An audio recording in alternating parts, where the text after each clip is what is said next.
سورہ بنی اسرائیل اور 15ویں پارے کا تیسرا رکوع، سورہ بنی اسرائیل کی آیت نمبر 23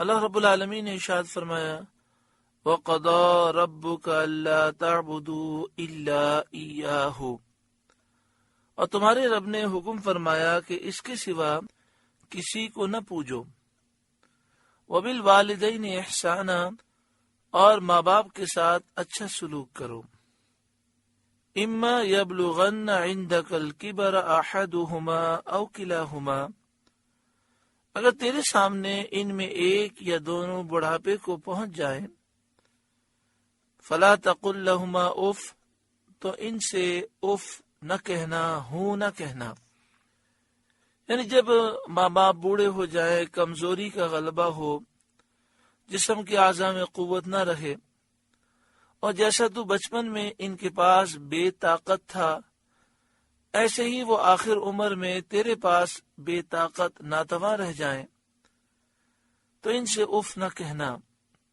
یعنی ایسا کوئی کلمہ زبان سے نہ نکالنا جس سے وہ یہ سمجھیں کہ ان کی طرف سے تیری طبیعت میں کچھ گرانی ہے یا تو بیزار ہے، کوئی ایسا جملہ نہ کہنا جس سے ان کا دل دکھ جائے، وَلَا تَنْهَرْهُمَا، اور انہیں نہ جھڑکنا، وَقُلْ لَهُمَا قَوْلًا كَرِيمًا، اور ان سے تعظیم کی بات کہنا، حسن ادب کے ساتھ ان سے بات کرنا، ماں باپ کو ان کا نام لے کر نہ پکارے کہ یہ ادب کے خلاف ہے اور اس میں ان کی دل آزاری ہے، لیکن وہ سامنے نہ ہو تو ان کا ذکر نام لے کر کرنا جائز ہے۔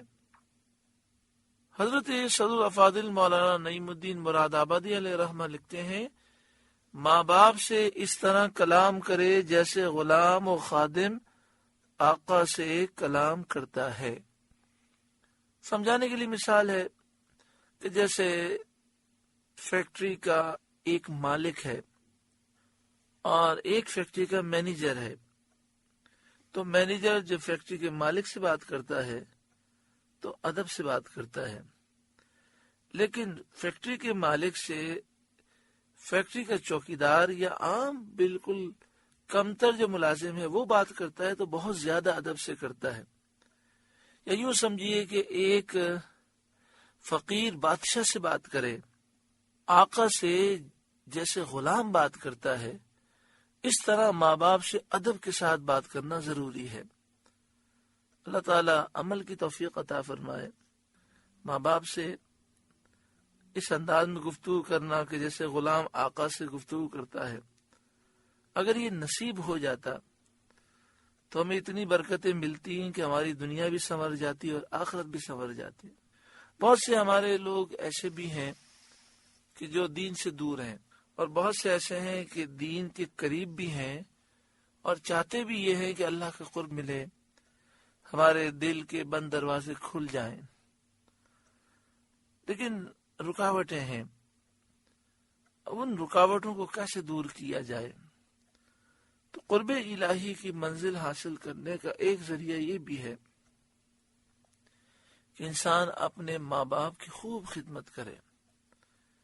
ہزاروں نوافل سے افضل ہے ماں باپ کی خدمت کرنا، تو وہ اپنے ماں باپ کی خوب خدمت کرے اور ان سے ایسے کلام کرے کہ جیسے ایک ادنا غلام اپنے آقا سے کلام کرتا ہے۔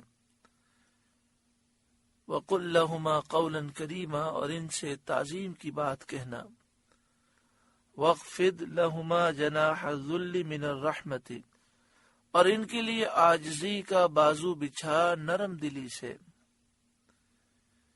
یعنی نرمی کے ساتھ، عاجزی، انکساری، تواضع کے ساتھ پیش آ ان کے ساتھ اس وقت میں کہ جب وہ تھک چکے ہیں، بیمار ہیں، کمزور ہو چکے ہیں، شفقت اور محبت کا برتاؤ کر کہ انہوں نے اس وقت جب تو کمزور تھا تجھے محبت سے پرورش کیا تھا، اور جو چیز انہیں درکار ہو، جس چیز کی وہ خواہش کریں فوراً پوری کر، اور ان پر خرچ کرنے میں دریغ نہ کر، ذرہ برابر بھی سوچ و بچار نہ کر، ان کی ہر جائز خواہش کو پورا کر دے۔ وَاخْفِضْ لَهُمَا جَنَاحَ الذُّلِّ مِنَ الرَّحْمَةِ، اور ان کے لیے عاجزی کا بازو بچھا نرم دلی سے۔ وَقُلْ رَبِّ ارْحَمْهُمَا كَمَا رَبَّيَانِي صَغِيرًا، اور عرض کر کہ اے میرے رب تو ان دونوں پر رحم کر، جیسا کہ ان دونوں نے مجھے چھٹپن میں پالا، بچپن میں پالا۔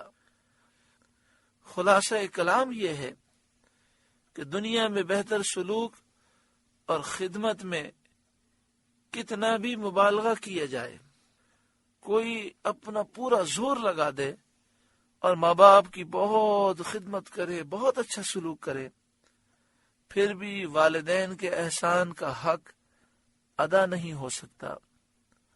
اس لیے بندے کو چاہیے کہ اللہ تعالیٰ کی بارگاہ میں یہ دعا کرے کہ اللہ ان پر فضل فرما، رحمت فرما، اور عرض کرے یا رب میری خدمتیں ان کے احسان کا بدلہ نہیں ہو سکتی، تو ان پر کرم کر، اور ان کے احسان کا میں بدلہ نہیں چکا سکتا، تو ان پر کرم کر کہ ان کے احسان کا بدلہ ہو۔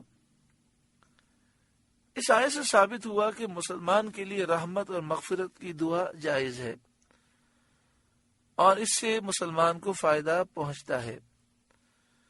مردوں کے ایصال ثواب میں بھی ان کے لیے دعائے رحمت ہوتی ہے، لہذا اس کے لیے یہ آیت دلیل ہے۔ والدین اگر کافر ہوں تو ان کے لیے ہدایت اور ایمان کی دعا کرے کہ یہی ان کے حق میں رحمت ہے۔ حدیث شریف میں ہے کہ والدین کی رضا میں اللہ تعالیٰ کی رضا، اور ان کی ناراضگی میں اللہ تعالیٰ کی ناراضگی ہے۔ یعنی ہم اگر اللہ کو راضی کرنا چاہتے ہیں تو والدین کو راضی کرنے کی کوشش کریں۔ اگر ہم نے اپنے والدین کو ناراض کیا تو اللہ ناراض ہوگا۔ دوسری حدیث میں ہے کہ والدین کا فرما بردار جہنمی نہ ہوگا، اور ان کا نافرمان کچھ بھی عمل کرے عذاب میں گرفتار ہوگا۔ ایک اور حدیث پاک میں ہے کہ سید عالم صلی اللہ علیہ وسلم نے فرمایا، والدین کی نافرمانی سے بچو، اس لیے کہ جنت کی خوشبو 1000 برس کی راہ تک آتی ہے، اور نافرمان وہ خوشبو نہ پائے گا۔ نہ قاطع رحم، نہ بوڑھا زانی، نہ تکبر سے اپنی ازار ٹخنوں سے نیچے لٹکانے والا۔ یہ نبی اکرم صلی اللہ علیہ وآلہ وسلم نے فرمایا کہ جنت کی خوشبو 1000 سال کی راہ تک آئے گی۔ یعنی کوئی گھوڑا 1000 سال تک اگر دوڑتا رہے تو جو فاصلہ طے کرے، اتنی دور تک جنت کی خوشبو آتی ہوگی، وہاں کے کھانوں کی خوشبو آتی ہوگی۔ لیکن جو والدین کا نافرمان ہوگا وہ خوشبو نہیں پا سکے گا، تو جنت سے وہ کتنا دور ہوگا۔ اسی طرح جو قاطع رحم ہوگا، رشتہ داری کاٹنے والا ہوگا، وہ بھی نہیں پا سکے گا۔ جو بوڑھا زانی ہوگا، بہائی کے کام کرنے والا ہوگا، وہ نہ پا سکے گا۔ اور جو اپنا تہبند ٹخنے سے نیچے تکبر کی وجہ سے رکھے گا، وہ یہ جنت کی خوشبو نہ پا سکے گا۔ لیکن یہاں پر یہ مسئلہ اچھی طرح سمجھ لیں کہ بعض لوگ رشتہ داری میں اور والدین کی خدمت میں جھوٹ بولتے ہیں، گناہ کرتے ہیں، اور جب ان سے کہا جائے کہ آپ یہ کیوں کر رہے ہیں تو وہ کہتے ہیں کہ ہمارے والد نے حکم دیا ہے کہ یہ 2 نمبر مال ہے، اس کو 1 نمبر بول کر بیچنا ہے۔ تو دیکھیں مسئلہ یہ ہے کہ ماں باپ کی تعظیم اپنی جگہ ہے، رشتہ داروں کے حقوق اپنی جگہ ہیں، لیکن ہم ماں باپ کی وجہ سے یا رشتہ داروں کی وجہ سے اللہ اور اس کے رسول کی نافرمانی نہیں کر سکتے۔ اگر ماں باپ کسی گناہ کا حکم دیں تو ہم اس حکم کو نہیں مانیں گے۔ ہاں، ان سے لڑیں گے بھی نہیں، الجھیں گے بھی نہیں، ہاں یہ کہہ دیں گے کہ یہ شریعت کے خلاف حکم ہے، ہم نہیں مان سکتے۔ پھر وہ ماریں تو مار کھا لیں، ڈانٹیں تو ڈانٹ سن لیں۔ اسی طرح رشتہ داری کاٹنے کا جو مسئلہ ہے، تو اگر کوئی رشتہ دار کافر ہے، بدعقیدہ ہے، بد مذہب ہے، یا ایسا فاسق و فاجر ہے کہ جس سے ہمارے اور ہمارے بچوں کے بگڑنے کا اندیشہ ہے، مثلا ایک رشتہ دار جو ہے وہ دہشت گرد ہے، شرابی ہے، اور آپ کو یہ محسوس ہوتا ہے کہ اس سے اگر رشتہ قائم ہوا تو ہمارے بچے شرابی بن جائیں گے، ہیروئنچی ہے، ہیروئن کا کاروبار کرتا ہے، نوجوانوں کو ہیروئن میں مبتلا کرتا ہے، تو آپ بتائیے ایسے رشتہ دار سے تعلق کیسے رکھے جا سکتے ہیں؟ تو ایسا رشتہ دار جو نبی اکرم صلی اللہ علیہ وآلہ وسلم کو گستاخ ہے، بے ادب ہے، بد عقیدہ ہے، مسلمانوں پہ شرک و بدعت کے الزامات لگاتا ہے، تو اس سے دور رہنے کا حکم ہے۔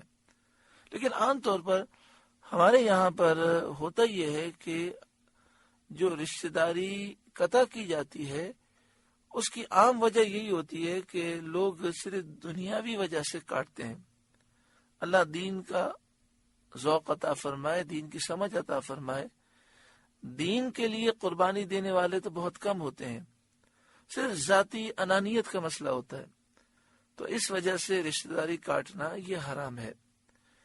اور اسی طرح والدین کی نافرمانی جائز امور میں، مثلا ماں یا والد نے کوئی حکم دیا اور یہ حکم اس پر عمل کرنا جائز ہے، تو پھر اگر ہم نافرمانی کریں گے اور نہیں کریں گے تو گناہگار ہوں گے۔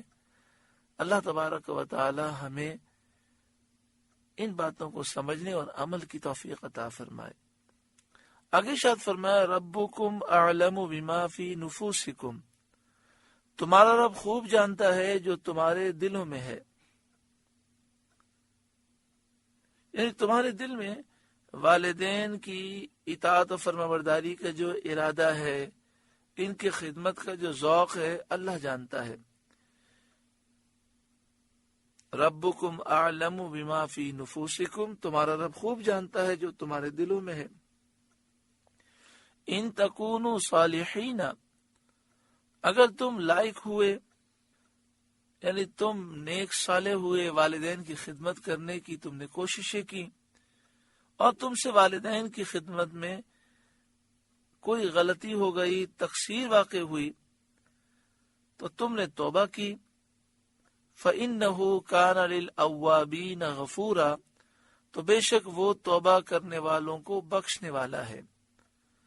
وَآتِ ذَا الْقُرْبَى حَقَّهُ، اور رشتہ داروں کو ان کا حق دے، یعنی رشتہ داروں کے ساتھ صلہ رحمی کر، ان سے محبت رکھ، میل جول تعلقات رکھ، خبر گیری کر، ان کی معاملات کو دیکھ اور ان کی خبر لے، موقع پر ان کی مدد کر، حسن معاشرت کر، اور اگر وہ رشتہ دار محارم میں سے ہوں اور وہ ضرورت مند ہوں تو ان کا خرچ اٹھانا یہ بھی ان کا حق ہے، اور صاحب استطاعت رشتہ دار پر لازم ہے۔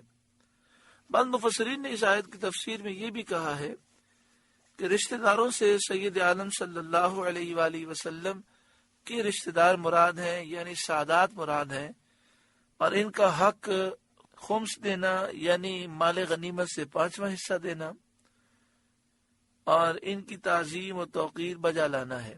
مال غنیمت میں سے 5واں حصہ نکالا جاتا ہے، اس 5ویں کا بھی 5واں حصہ ہوتا ہے جو سادات کرام کو دیا جاتا ہے۔ تو جو سادات کرام غریب ہیں، ضرورت مند ہیں، ان کو زکوٰۃ تو نہیں دی جا سکتی، اپنے ذاتی مال سے ان کی خدمت کرنا یہ بھی ہم پر لازم ہے۔ والمسکین وابن السبیل، اور مسکین اور مسافر کو دے، یعنی ان کا حق دو، یعنی زکوٰۃ دو۔ ولا تبذر تبذیرا، اور فضول نہ اڑا، یعنی ناجائز کام میں خرچ نہ کر۔ حضرت عبداللہ بن مسعود رضی اللہ تعالی عنہ نے فرمایا، فضول اڑانا مال کا ناحق میں خرچ کرنا ہے۔ جائز کام میں خرچ کریں تو وہ فضول نہیں ہے، ناجائز کام میں خرچ کریں تو وہ فضول خرچی ہے۔ ان المبذرین کانوا اخوان الشیاطین، بے شک فضول اڑانے والے شیطانوں کے بھائی ہیں، یعنی شیطانوں کی راہ چلتے ہیں۔ وکان الشیطان لربہ کفورا، اور شیطان اپنے رب کا بڑا ناشکرا ہے، تو اس کی راہ اختیار کرنا نہ چاہیے، کیونکہ شیطان کا جو راستہ ہے وہ تباہی کا راستہ ہے۔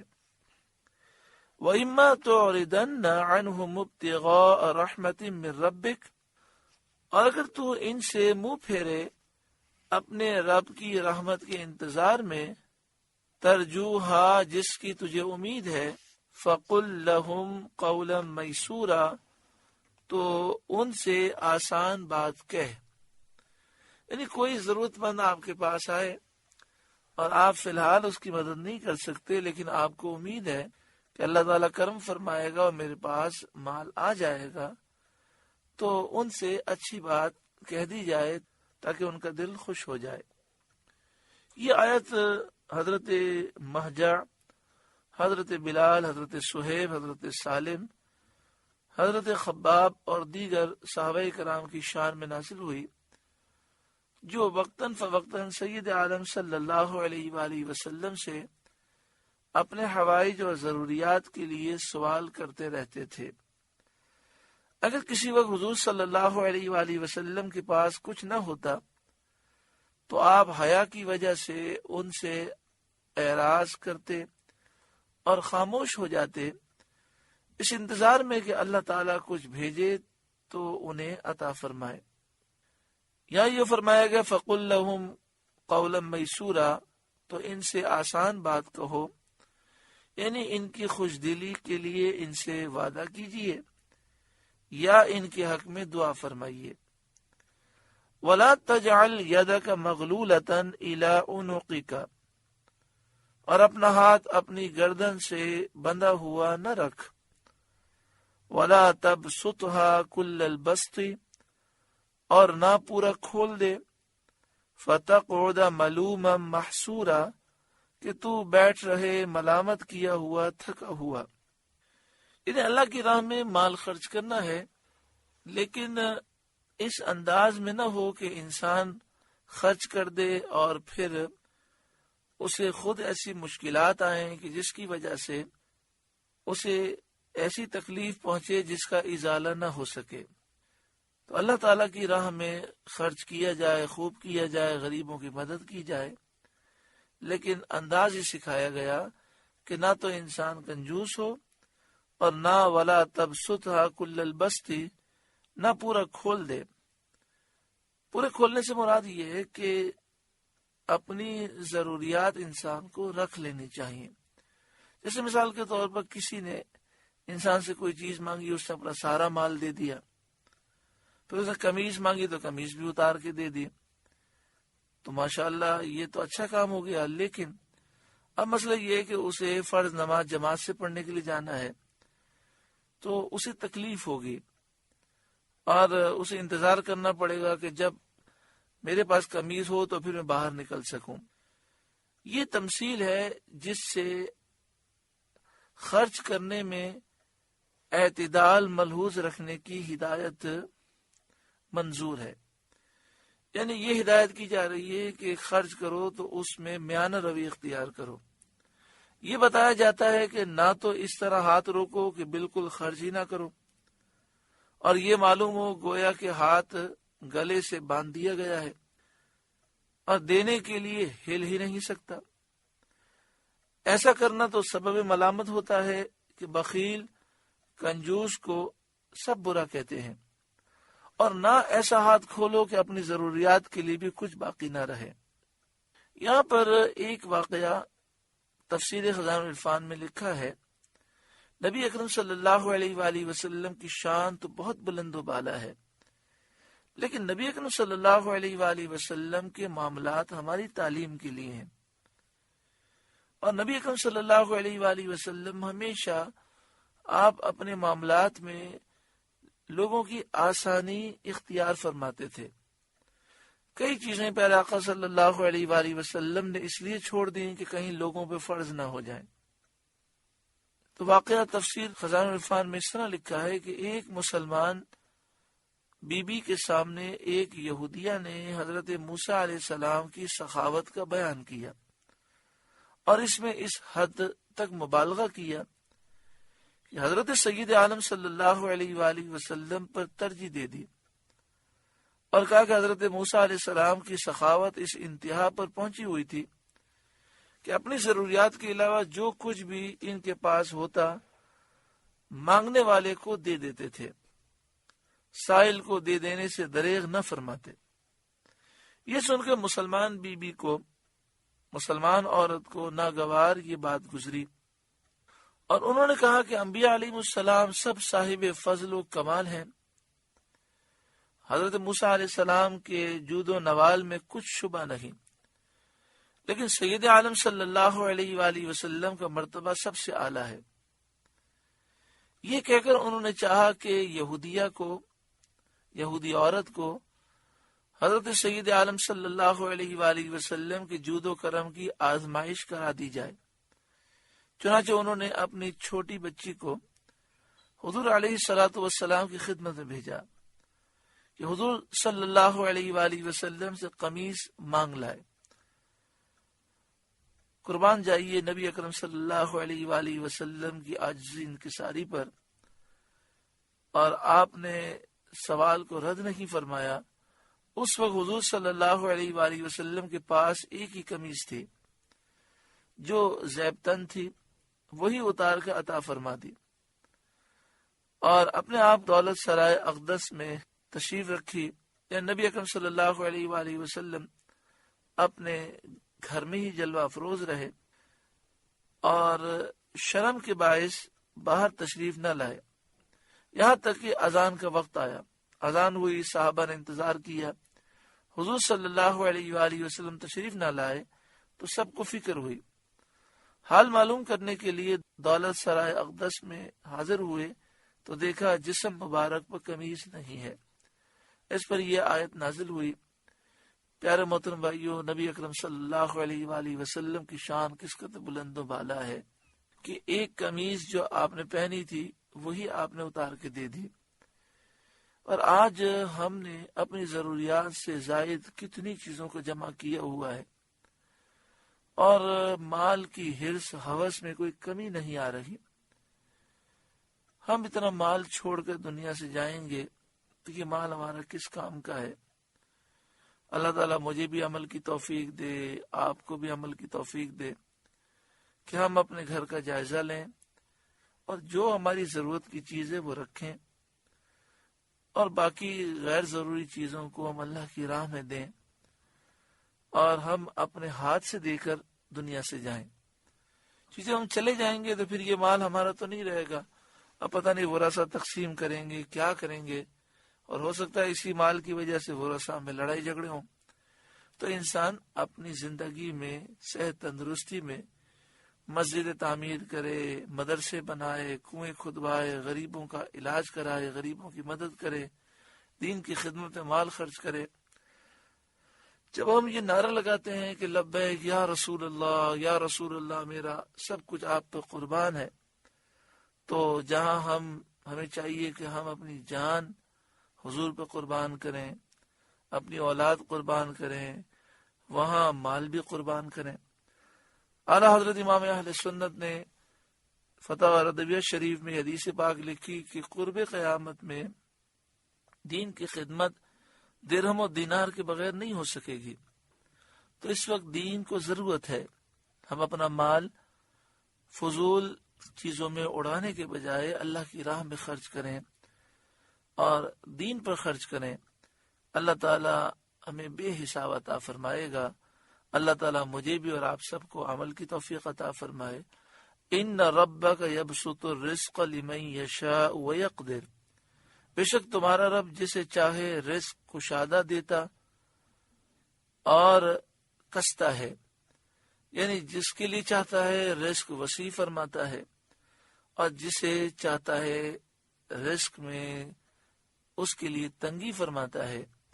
انہ کان بعبادہ خبیرا بصیرا، بے شک وہ اپنے بندوں کو خوب جانتا ہے، دیکھنے والا ہے۔ خبیرا بصیرا، خوب جاننے والا ہے، خوب دیکھنے والا ہے، ان کے احوال کو اور ان کے فوائد کو وہ خوب جاننے والا ہے، ان کے اعمال کو خوب دیکھنے والا ہے۔ سورہ بنی اسرائیل کا تیسرا رکوع مکمل ہوا۔ اللہ تعالیٰ اس رکوع کے نور سے ہمارے قلوب کو روشن منور فرمائے۔ اس رکوع میں بہت ساری نصیحتیں ہیں، اس میں سے ایک نصیحت والدین کی خدمت کے متعلق ہے۔ اگر ہمارے والدین میں سے کوئی ایک یا دونوں حیات ہیں تو ہم اللہ تعالیٰ کی بارگاہ میں شکر ادا کریں، اور ہر وقت ہم ایک فکر اپنے اوپر سوار رکھیں کہ مجھے اپنے ماں باپ کی خوب خدمت کر کے خوب دعائیں لینی ہے، ان کا دل خوش کرنا ہے۔ ہر وقت یہی تصور ہو کہ ان کے کہنے سے پہلے ان کی ضروریات مجھے پوری کرنی ہے۔ ہر وقت انسان کو جس طرح ایک ماں چھوٹے بچے کے متعلق ہر وقت فکر مند رہتی ہے، اگر وہ دوسرے کمرے میں بھی جاتی ہے تو ہر وقت توجہ اسی طرف ہوتی ہے کہ میرا چھوٹا بچہ اس کو کیا کر رہا ہوگا۔ تو اب ہم بڑے ہیں، ماں باپ ضعیف ہو گئے ہیں، تو ہمیں ہر وقت یہ فکر رکھنی چاہیے کہ میرے ماں باپ کی کیا ضروریات ہیں۔ بعض مرتبہ ایسا بھی ہوتا ہے کہ بڑھاپے کی وجہ سے وہ حیا محسوس کرتے ہیں، بعض چیزوں کی ضرورت ہوتی ہے، بولنے میں انہیں شرم محسوس ہوتی ہے۔ اچھے بچے وہ ہوتے ہیں، اچھی اولاد وہ ہوتی ہے جو ان کے مانگنے سے پہلے ان کی ضروریات پوری کرے۔ اس پر توجہ دیں، کیونکہ یہ ایک ذریعہ ہے قرب الہی کا، جس سے ماں باپ خوش ہو جاتے ہیں۔ جو خدمت کرنے میں کامیاب ہو جاتا ہے تو بہت جلد وہ قرب الہی کی منزل پاتا ہے، اس پر محبوب کریم صلی اللہ علیہ وسلم کی نگاہ کرم ہوتی ہے۔ اللہ تعالیٰ مجھے بھی اور آپ سب کو عمل کی توفیق عطا فرمائے۔